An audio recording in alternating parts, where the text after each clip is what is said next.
কুস্তি United primary teachers welfare অ্যাসোসিয়েশনের পক্ষ থেকে আপনাদের সকলকে স্বাগত জানাচ্ছি। আমি ভাস্কর ঘোষ, সাথে আছে রঞ্জিত পণ্ডা এবং অনির্বাণ। আজকে যে বিষয় নিয়ে আপনাদের কাছে এলাম সেটা হলো যে আপনারা জানেন যে গত 1 সেপ্টেম্বর সুপ্রিম কোর্টে একটা মামলা ছিল। সেই মামলার প্রেক্ষিতে হয়তো বলাই যায় যে অযাচিতভাবেই এটা রায় আসে যে যারা এখন প্রাথমিক এবং উচ্চ প্রাথমিকে শিক্ষকতা করছেন, যারা টেট পাস করেননি তাদেরকে টেট পাস করতে হবে। কতদিনের মধ্যে রঞ্জিত? 2 বছর, মানে 2 বছরের মধ্যে করে নিতে হবে। যেদিন রায় বেরিয়েছে সেদিন থেকে 2 বছরের মাথায় আমাকে টেট পাস করে দিতে। আর ছাড় কারা পাবেন? ছাড় পাবে 5 বছরের কম, যাদের সার্ভিস লাইফ 5 বছরের কম আছে তারা ছাড় পাবেন। তা খুব স্বাভাবিকভাবেই এটাকে নিয়ে একটা উথাল পাতাল তৈরি হলো গোটা দেশ জুড়ে। এবং আমরা কুস্তি ইউনাইটেড প্রাইমারি টিচার্স ওয়েলফেয়ার অ্যাসোসিয়েশনের পক্ষ থেকে যখন রায় বেরোলো তারপরই আমরা প্রখ্যাত আইনজীবী মাননীয় গোপাল সুব্রমণিয়ামজির সাথে আমরা কনফারেন্স করলাম এবং তার কাছে মতামত নিলাম।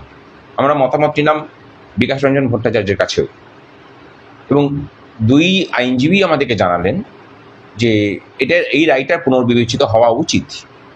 কারণ আইন যখন আসছে, বিশেষ করে সিভিল ল, সেই সিভিল ল আসার আগে যাদের নিয়োগ হয়ে গেছে তাদের উপরে এটা রেট্রোস্পেক্টিভ এফেক্ট হতে পারে না। সুতরাং তাদের কথা মতো আমরা তখন রিভিউ পিটিশন ফাইল করলাম। আমাদের সংগঠনের যারা গভর্নিং বডি মেম্বার আছে আর কিছু স্টেট মেম্বার এবং জেলার মেম্বারদেরকে নিয়ে আমরা এটা ইন্ডিভিজুয়ালি আলাদা আলাদাভাবে রিভিউ পিটিশন করলাম। সেটা এখনও ওপেন কোর্টে আসেনি, পরবর্তীতে হয়তো আসবে কিনা ভাস্করদা অবশ্যই বলবেন, ব্যাপারটা ডিটেলসে ভাস্করদাই বলছেন। বিষয় হলো যে তখন আমাদের স্ট্র্যাটেজিক্যালি আমরা ঠিক করলাম যে আমাদের নেতৃত্বদেরকে দিয়ে আমরা একটা মামলা করাবো এবং সেই মামলাটা রিভিউ পিটিশন হবে। তারপরে মামলাটা ওপেন কোর্টে এলে পরে তখন সংগঠনকে নিয়ে আমরা আবার মামলাতে ঢুকবো আবার নতুন করে। আজকে রিভিউ পিটিশন ফাইল হয়েছে অনেক আগে। আজকে সেই রিভিউ পিটিশনের চেম্বার হিয়ারিং ছিল।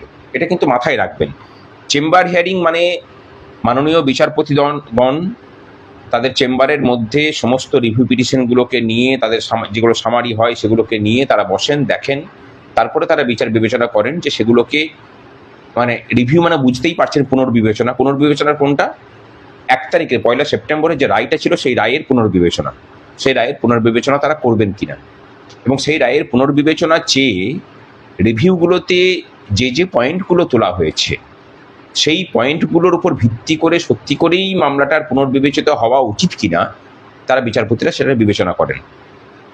এবার আমাদের মামলার যে ফাইল হয়েছে, একটা ভালো কথা জানাই যে ভারতবর্ষের বিভিন্ন আইনজীবীরা তারা একটা কথা বলেছেন, মানে আমাকে পার্সোনালি জিজ্ঞাসা করেছেন যে আপনাদের মামলার ড্রাফটিং কে করেছে।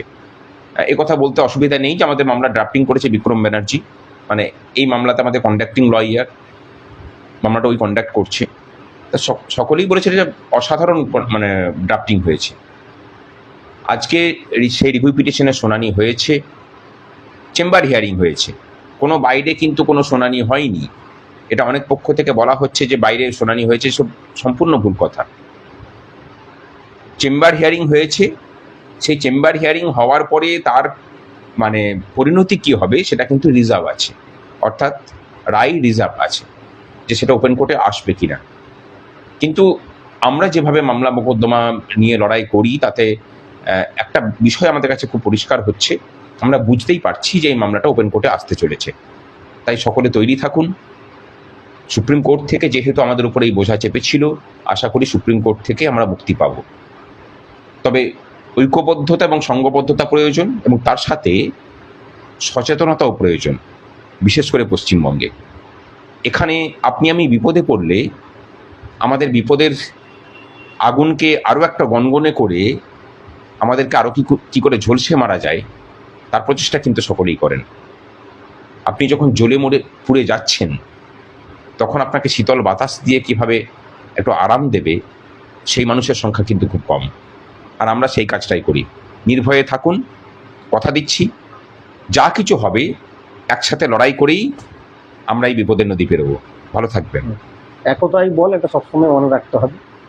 যদি আমরা ঐক্যবদ্ধ থাকি তাহলেই কিন্তু আমরা এই জয়টা ছিনিয়ে আনতে পারবো। অবশ্যই পারবো, আমরা প্রত্যেকেই ঐক্যবদ্ধই থাকতে হবে আমাদেরকে। একা একা কেউ কিছুই পারবে না, আমরা একা চেষ্টা করলে পারবো না। এই যে রিভিউ পিটিশন হয়েছে তার মধ্যে আমি একজন পিটিশনার, মানে উচ্চার নেতৃত্ব হিসাবে আমিও পিটিশনার।